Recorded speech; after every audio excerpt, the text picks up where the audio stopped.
Hi hello नमस्कार, कसे आहात तुम्ही सगळे? सुखात आनंदात?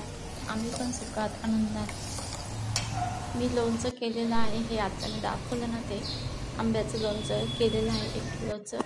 आणि ते तीळ असतात ना, ते पण आता माझ्या झाडांना आलेल्या आहेत तिळाच्या शेंगा, ते मी भाजीमध्ये कशावर तरी वापरून टाकलेले आहेत ते तीळ। फुलांना रोज माझ्या झाडांना फुलं येतात, 1-2 तरी असतात। 2 दिवसापूर्वी खूप वादळ सुटलं होतं आणि थोडंसं पाऊस पण पडला, त्यामुळे खूप छान वातावरण वाटतं। पहिला पाऊस होता त्यामुळे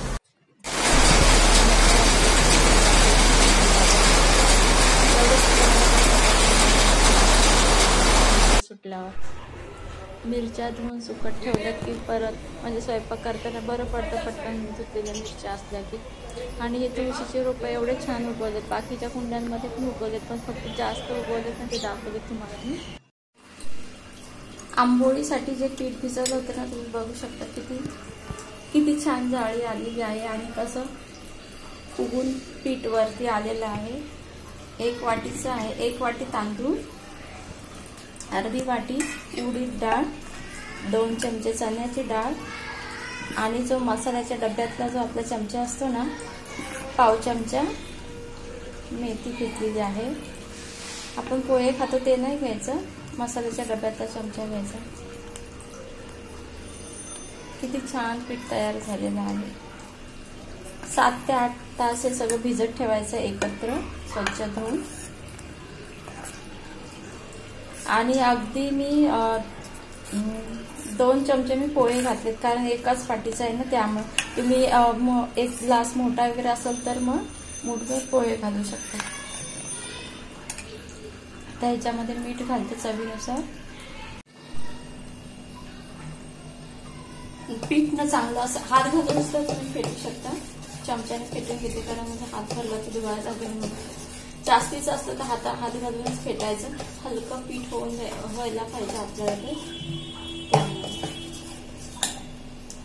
बघा, या पद्धतीने व्हायला पाहिजे, अशी एक धार लागली पाहिजे पिठाची। तर इकडे तवा तापायला ठेवलाय, तेल लावते। तुम्ही कांदा पण हे करू शकता, कांद्याने अजिबात मोडत नाहीत आणि चांगलं होतं।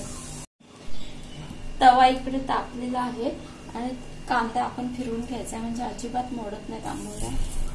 आंबोळ्या थोड्या जाड असतात, त्यामुळे मोडण्याची शक्यताच नसते। असा कांदा फिरवून घ्यायचा पूर्ण आणि तवा तापून घ्यायचा आणि नंतर गॅस एकदम बारीक करायचा। माझा पण तापलेलाच आहे तवा, तर मी गॅस बारीक करते।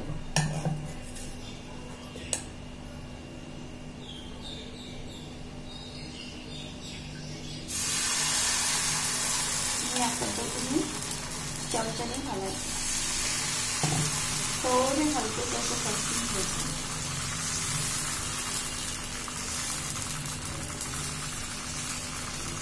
गोल आकार आला पाहिजे, तुम्ही बघू शकता अशी जाळी येते बघा। आता याच्यावर झाकण ठेवायचं।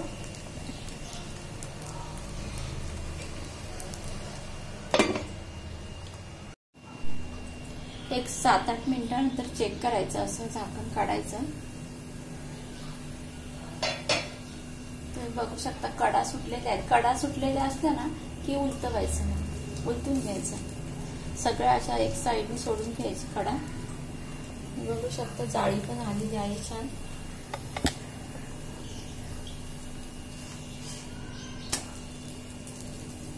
आता काय झाकण नाही ठेवलं तरी चालतं आणि नाही ठेवलं तरी चालतं, काही नाही फरक पडत, कारण ऑलरेडी आपली आंबोळी तयार झालेली आहे, त्यामुळे तुटण्याची काही शक्यता नाही। जरी झाकण नाही ठेवलं तरी पण आपण ठेवायचं, कारण का चांगली एक खालची बाजू शेकून निघण्यासाठी। गॅस बारीकच ठेवायचा। खालची बाजू पण शेकून झालेली असेल तर चेक करूया।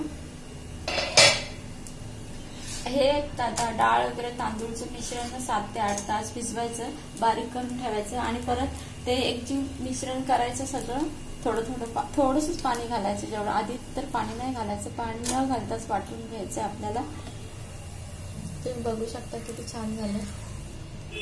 आणि 7 ते 8 तास भिजत ठेवायचं आणि रात्रीचं बारीक केल्यानंतर रात्रभर ठेवायचं त्याला, कारण ते पीठ ना चांगलं फुगायला पाहिजे ते अंगण. आणि सकाळी करायचं आंबोळ्या. आता दुसरी पण आपण याच पद्धतीने करून घ्यायचे. थोडासा तवा ऑलरेडी तापलेलाच असतो.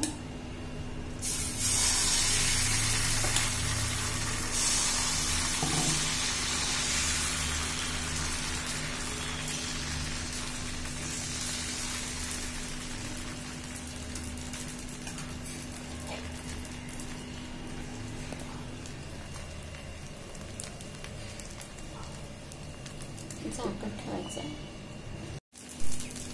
तुम्ही बघू शकता दुसरी पण आपली आंबोळी छान झालेली आहे. तुम्ही चटणी सोबत, सांबार सोबत आणि बटाट्याची भाजी वगैरे याच्यासोबत पण खाऊ शकता.